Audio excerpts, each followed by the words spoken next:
Jewish persecution. The Nazis believed that the Jews were members of an inferior race and that they, the Germans, were superior, the master race, and therefore destined to rule over them. Hitler had made this very clear in Mein Kampf that he wrote in the 1920s. And a lot of his speeches and leaflets he produced later on, or the Nazis produced, backed this up. The Jews were accused of being not just inferior, but also of joining the communists to make Germany's defeat in World War I happen. When Hitler came to power in Germany in 1933, there were over 500,000 Jews, only less than 1% of the population. However, many of them did important positions and important jobs in society. They were businessmen, professionals, especially in some cities. A lot of the doctors, lawyers and bankers were Jews.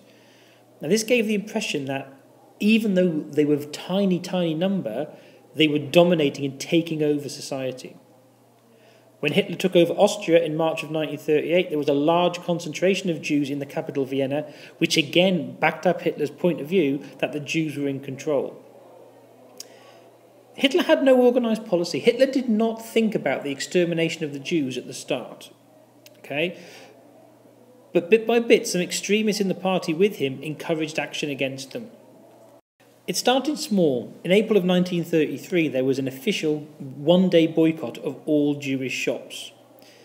After this, members of the SA stood outside shops and physically prevented customers from going in to try and disrupt the living of the Jewish shopkeeper. Throughout 1934, anti-Jewish propaganda increased in intensity and number. But the first real major thing against the Jews was the Nuremberg Laws of September 1935. This did a lot of things, but it put legal restrictions on what they were allowed to do.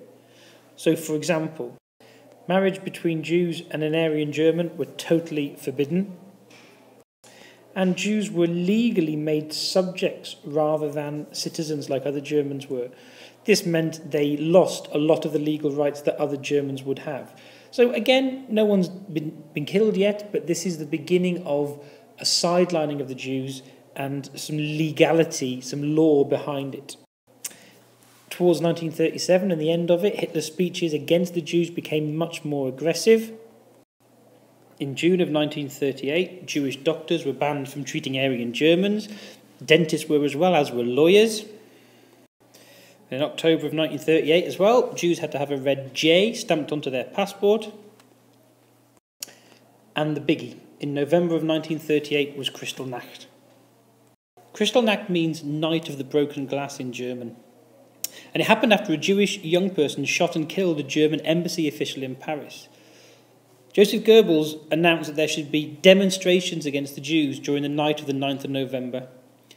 The violence that this encouraged led to the attacking of 8,000 Jewish shops and homes, smashing windows, hence the Kristallnacht thing as you can see in the picture. About 100 Jews were killed and over 20,000 arrested and sent to concentration camps. Much of the property damaged on Kristallnacht was rented by Jews from German owners, so it was almost a bit daft, but the Nazis took advantage of this.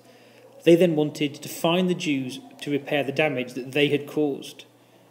Any remaining Jewish businesses were confiscated, and Jewish pupils were only allowed to attend Jewish schools. In this picture here, you can see two Jewish boys at the front of the class being humiliated by their teacher in front of the class. Humiliation was used often. Here you see German officials and general public forcing 4 or 5 Jewish men to simply scrub the floor of the street for no other reason except for their own amusement. Jewish persecution does not manifest itself in the beginning in death camps and Auschwitz, but it's the beginning of the singling them out as second-class citizens that is important.